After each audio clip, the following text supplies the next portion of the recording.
What's going on, everybody, and welcome to another Angle of Pursuit podcast, your fantasy football, sports betting, and NASCAR home here at fakepigskin.com. I am your host, Kyle Robert. You follow me on Twitter at NotoriousKRO.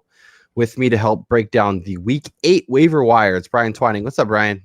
What's going on, Kyle? I hope Week 7 treated you as good as it did me, as I was able to come out on the plus side in DFS and with a few of my wagers. Yeah, it was a mixed bag.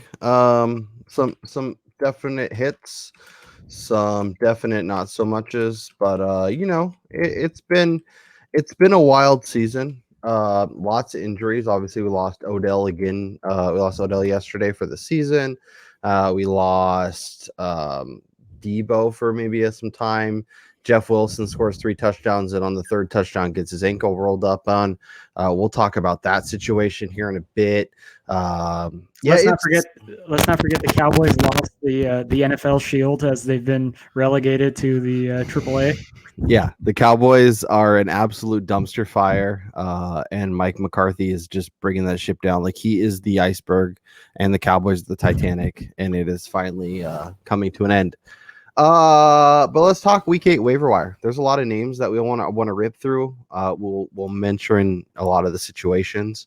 As always, if you are enjoying the show, make sure you mash that thumbs up. Make sure you subscribe to the show. If you're on iTunes, Stitcher, whatever, leave a review. If you're on YouTube, leave a comment. Let us know who are you picking up this week that we could be talking about next week on the waiver wire. Let us know who you're thinking about.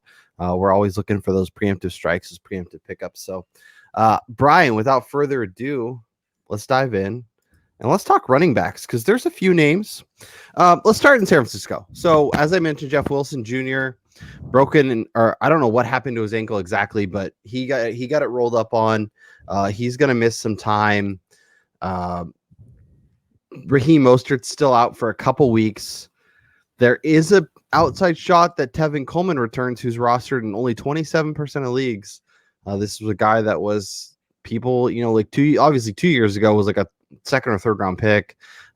This year, went a little later, but I think this is a good opportunity where if he is ready to go, could step right back on the field and make an impact. I am actually terrified of this situation, as yesterday you and I during our Sunday morning show were talking about Jerick McKinnon and the prospects of him playing yesterday against a tough run defense and him being the pass catching guy. And we talked about how Michael Hasty was going to be the second option and Jeff Wilson was going to be a distant third, only to watch Jeff Wilson go out and completely ball out.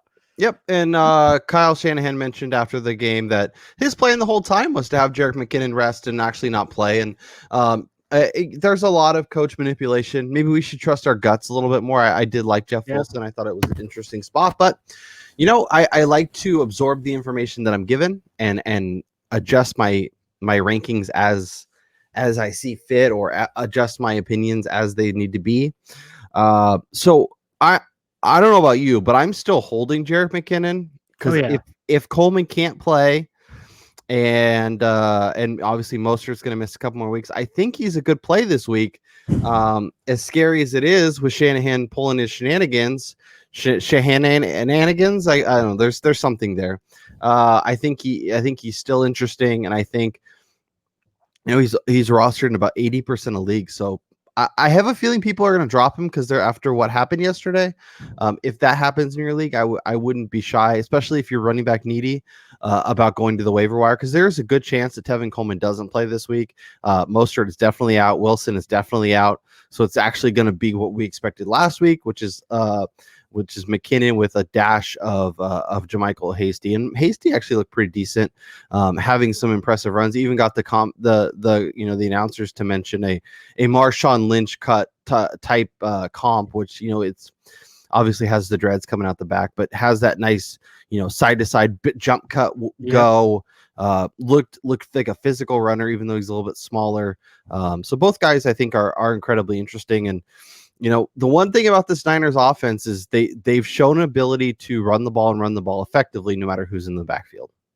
Yeah, I think yesterday too was just kind of indicative of how bad they were beating the Patriots, and the Patriots showed nothing on offense. So I think San Francisco and Kyle Shanahan both, they just kind of knew right away that they were just going to be able to, railroad them throughout the day, and that's kind of what they did, which is the reason why we saw Jeff Wilson see the majority of the touches. I think if this game had been a lot closer, I really don't think we're hearing Shanahan come out and give that BS crap about they wanted to rest Jerick McKinnon, because McKinnon is clearly the best pass catcher out of that group. And if this was a close game and they were in need of a guy and 2-minute drills and stuff like that, we would have seen McKinnon for sure. Well, let's talk about Cam Newton a little bit. Definitely a frustrating performance yesterday. Ooh, 2 weeks in a row.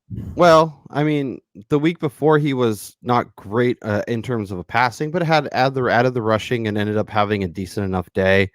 Obviously, it's been a wild ride. He's got at Buffalo, at the Jets, home for Baltimore, at Houston. So 3 of the 4 are pretty solid matchups, depending on what Buffalo's defense looks like. We're going to talk some quarterback options here in a little bit, but are you interested in potentially dropping Cam? Are you just going to hold him and see, or what are you doing if Cam Newton is your starter? I'm definitely looking for other options right now, because they're not the same offense we saw the first few weeks where it was basically pick your poison against them. Like right now, Cam is limited to his feet and he just can't do anything through the air. I mean, he was spiking balls in the ground, overshooting guys. Like he looked horrible. He looked like a rookie quarterback. And, it's worrisome. If he's your only quarterback right now, you definitely need to go out and start looking for other options. Yeah, 162 passing yards, 157 passing yards, and 98 in his last 3. Definitely regressing. Obviously missed time with COVID. But it is interesting. Jarrett Stidham even got some action yesterday, so that was also interesting. But yeah, I'm kind of with you. I to me, he fits very nicely in that streaming type bucket, where I know he's rostered 86% of leagues, but like, how much different is Cam than Jared Goff, than Matthew Stafford, than Matt Ryan, than some of the other guys we're going to talk about here in a second? I don't think there's a dramatic difference. Obviously, if your league mates, own or roster a lot of the quarterbacks, and you're not going to be able to pick up somebody like Cam, then maybe you ride him, or maybe you stash him on your bench and have a couple guys. That way you can rotate him through depending on matchups. But if you're in a league where there's plenty of options on the waiver wire, I'm happy to let him go and see if I can't find something better. We got a couple names for you. We'll hit you with soon. Michael Pearin is a player I've liked a lot coming out of Florida. Obviously, he's on the Jets' anemic offense, so can't get too excited. But he did have 11 carries, 39 yards, and found the end zone yesterday. Rostered in 16% of leagues. Interesting option. I think he's worth a while and is somebody that I'd be adding. In terms of wide receivers, Brian, they got a few options. Brandon Aiyuk, 49% rostered. Deebo Samuel hurt his hamstring, could miss a week or a couple weeks. Iuke performs a reasonable rendition of what Deebo does. Has been successful, has been involved, and is somebody that I think if you need wide receiver help, it is worth a look this week. Yeah, especially going up against the Seattle defense, who, I mean, yesterday Kyler Murray could basically pick and choose who he wanted to hit down the field. There was a play early on in the game where Daryl Daniels was wide open. He dropped the ball. Like this Seattle defense is so bad. So it's not really going to matter who's out there catching passes. Like, they're all going to be successful. Even a guy like a Trent Taylor, maybe we see him get a little more involved against this porous defense too. Yep, and they obviously the Niners always find ways to scheme it up. I could see George Kittle having a monster game here again, but yeah, I think Iuke's definitely worth your while. Sterling Shepard is back, and the Giants' offense looked good. Obviously, it was Philly, so take it for what it was worth. But 6 catches on 8 targets, 59 yards, and a touchdown. Obviously, Danny Dimes is not looking so dime-ish anymore. But Sterling Shepard is the best option in that offense. I think, especially in any sort of PPR league, makes a ton of sense. And we should talk about the Browns, because there's a lot going on there. Obviously, Odell Beckham, ACL done for the year. Rashard Higgins, 6 catches, 110 yards caught all 6 of his targets. And your boy Donovan Peoples-Jones, the guy that I like, despite going to that team up north. Both are available in 98% of Yahoo leagues. We saw Higgins be more productive, but we've also seen scenarios where, once they're actually game planning, a guy that doesn't typically play a lot kind of finds his way onto the field and ends up becoming more involved than many had expected. I think both guys are interesting, but if you had to add one, who are you targeting this week? It's definitely going to be Higgins. As much as I want to go DPP's way, being from Michigan, but Higgins has shown a good rapport with Mayfield over the years. I saw a stat yesterday where when targeting Higgins as compared to Odell Beckham, Mayfield's numbers are drastically better. And people are starting to question like whether or not Odell is bad for this offense, which I think is ridiculous. But Higgins and Baker Mayfield seem to have something going together. Jarvis Landry is still banged up. We saw it yesterday. Like every time he gets hit, he's going down in pain. So I do think like Higgins is going to see, 90 to 100% of the snaps going forward for the rest of the year. And then DPP will be mixed in there as the third guy. But this offense, again, especially going this week against Las Vegas, is going to be predicated on the running game. You're going to see a ton of Kareem Hunt, a ton of those tight ends, which I think that's something else we need to hit on is, Austin Hooper is still there. Is still a question whether or not he's going to return this week. And we saw both Njoku and Harrison Bryant get, involved in this offense, but Bryant was clearly the number one option there from the tight end position. Yeah, in terms of the 28 routes, Bryant ran 18 and Njoku ran 13. They're both going to be involved, and with the way as gross as the tight end position is, maybe both guys can be interesting. But yeah, I think Bryant's definitely the guy that piqued my interest, and not just because he scored the touchdowns, but because he seems more athletic, looks really good, and I think was definitely ran more routes, was more involved yesterday. Yeah, and as you mentioned with Baker, like they have the Raiders this week, then they have a bye, but after their bye, they have Houston, Philly, Jacksonville, at Tennessee. That's a nice stretch where Baker could throw the ball. Houston, Philly, or Houston, and lots of opportunities for Baker to make mistakes. Well, you keep downplaying this guy, and he only threw for 300 yards and 5 touchdowns yesterday. That was against the Bengals. Okay. I don't know. So. I like this offense going forward. He's a great streamer, especially like you said, that stretch of defenses is somebody that I would be looking, if you're our Cam Newton guy or girl who has Cam Newton on their team, go out and get Baker Mayfield because he's going to offer so much more potential than what Cam is. Yeah, and that's why even Higgins and DPJ, like if you're in a league where someone already has Higgins, but Peoples-Jones is available, you're not comfortable throwing him out this week, but good preemptive ad, so that way coming out of the bye if this guy's going to be involved in the offense. And the bye week's coming at a really good time, and a situation where the Browns can kind of tweak their offense a little bit and fit to their new personnel and kind of figure it out. From a tight end perspective, I think Cooper will be back after the bye. So Bryant's really a short-term play, but definitely interesting. As well as Richard Rodgers, who's only rostered in 9% of leagues, obviously on the Thursday night game, 6 for 85 on 8 targets.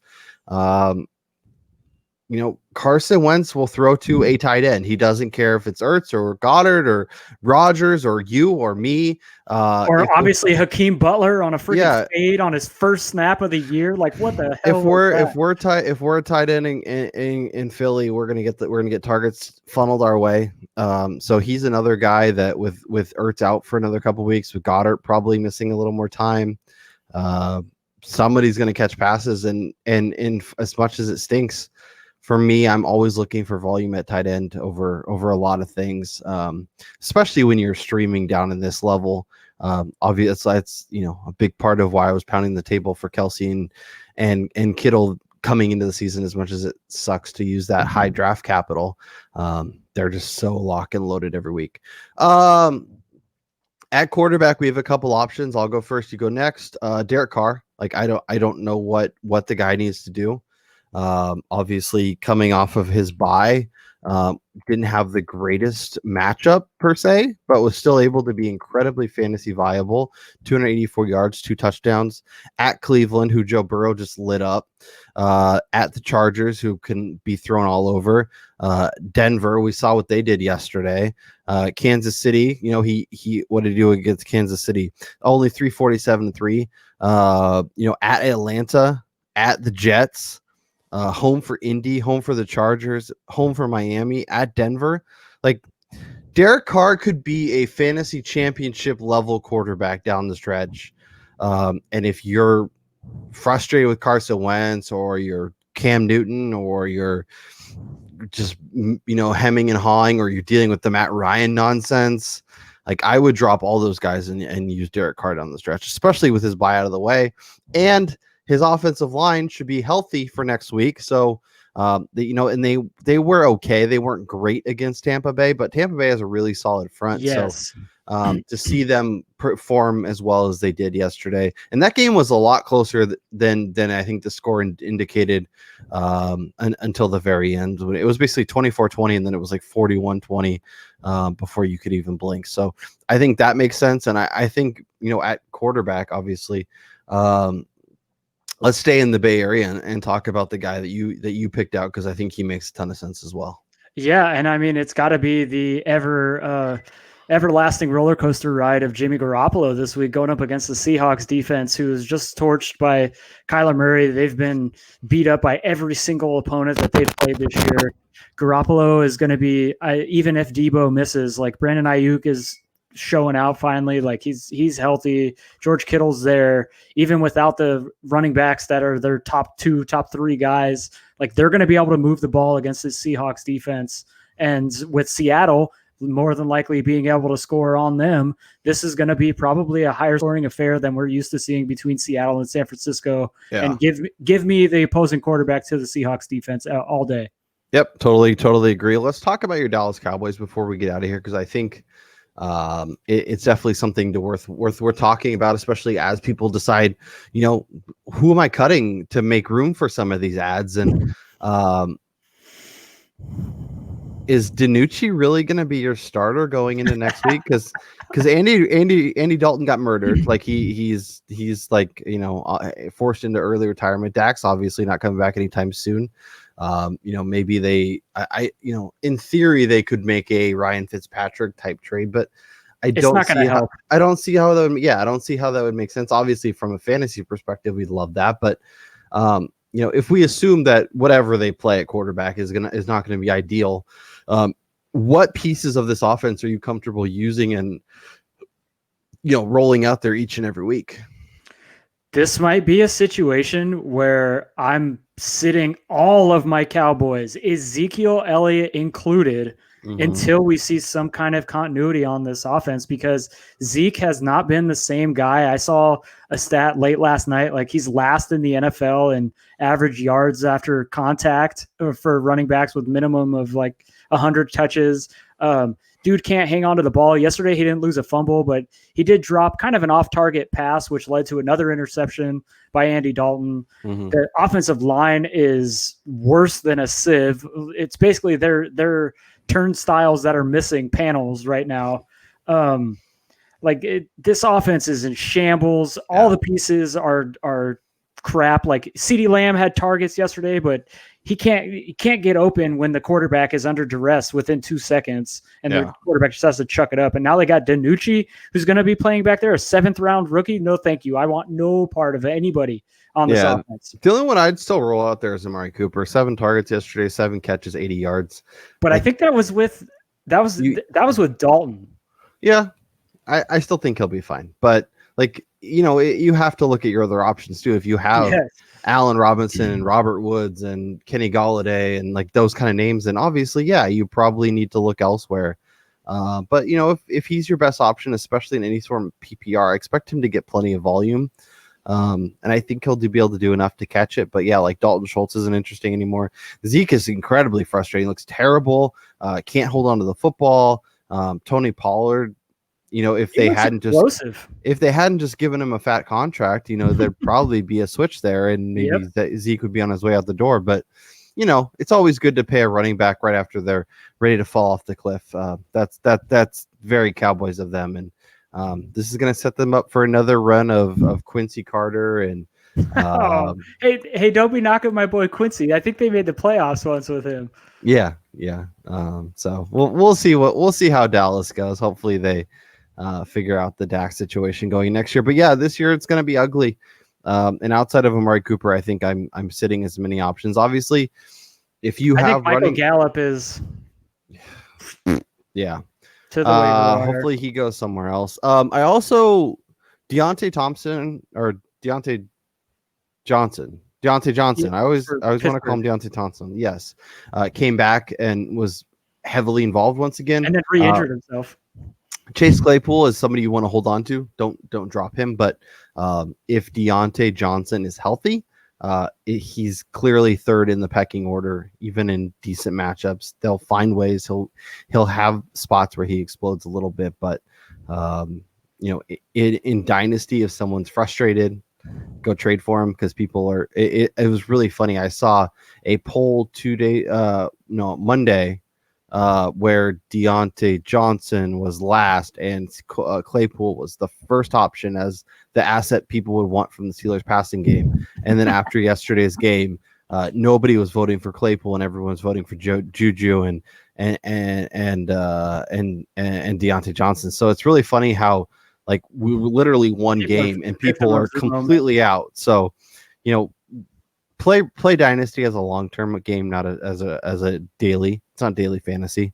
But yeah, it's a good time to go knock on some doors for him, because he's incredibly talented. But yeah, it's going to be frustrating. You're not going to want to play him even in good matchups, unless it's a dart throw with upside, but he's not going to see consistent volume. I feel like this is so reminiscent of Martavis Bryant when he burst onto the scene, where he would have those huge games because he was the jump ball guy, and then he would just disappear in game plans. Like, I really don't see Ben Roethlisberger going Claypool's way in any tight games. Like, he's going to be looking for those easy completions to Johnson, to Juju, like we saw yesterday late in the fourth quarter when they're trying to move the ball, get those first downs.